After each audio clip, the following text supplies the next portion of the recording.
জেলে থেকেও ভোটে অনুব্রত মণ্ডলের প্রসঙ্গ। শুভেন্দু অধিকারী তিনি, তার মুখে ফের শোনা গেল অনুব্রত মণ্ডলের নাম।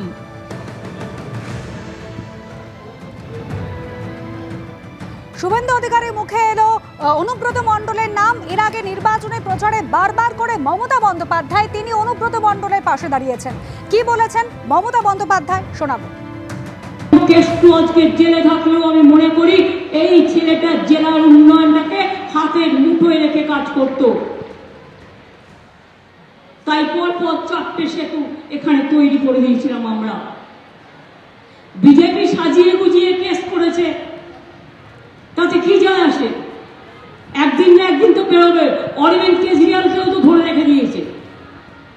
হেমন্ত সোরেন একমাত্র ট্রাইবেল চিফ মিনিস্টার ছিল, তাকেও তো অ্যারেস্ট করে রেখে দিয়েছে। কাকে করেনি? হাতে সিবিআই আছে, ইনকাম ট্যাক্স আছে, জুডিশিয়ারিও প্রায় অনেকটাই কিনে ফেলেছে। কেন্দ্রীয় স্বরাষ্ট্রমন্ত্রী অমিত শাহ তিনি গতকাল নির্বাচনে প্রচারে এসে রামপুরহাটে অনুব্রত মণ্ডলকে আক্রমণ করেছিলেন। अनुव्रत मंडल जानते हो ना आप सभी लोग? जानते हो या नहीं जानते हो? अरे डरो मत, जेल में गए वो जानते हो या नहीं जानते हो? इन्होंने यहां ये सारा अवैध कारोबार खोल दिया था, गौ तस्करी में लिप्त पाए गए और आज दोनों तिहाड़ की जेल की हवा खा रहे। জেলে থেকেও ভোটে অনুব্রত, ফের শুভেন্দু অধিকারীর গলায় শোনা গেল কেষ্টর নাম এবং তিনি হুঁশিয়ারি দিলেন তৃণমূলকে অনুব্রত মণ্ডলের নাম নিয়ে। পঞ্চায়েত ভোটে বিরোধীদের লড়তে দেয়নি, গণনা কেন্দ্রে বিরোধী দলের এজেন্টদের ঢুকতে দেওয়া হয়নি। এদের কিভাবে শায়েস্তা করতে হয় জানি। এদের থেকেও বড় মস্তান ছিল কেষ্ট। ভোট দিতে বাধা দিলে সোজা করে দেব, হুঁশিয়ারি শুভেন্দু অধিকারীর। প্রতিটা নির্বাচনে বিশেষ করে পঞ্চায়েতের ভোটে লড়তে দেয়নি।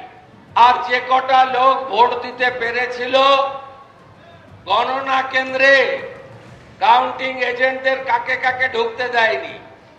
আছেন আপনারা?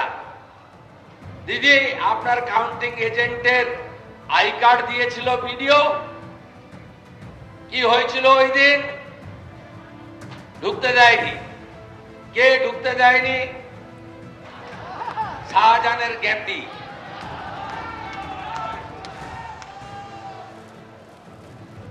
এদেরকে কি করে শায়েস্তা করতে হয় আমরা জানি।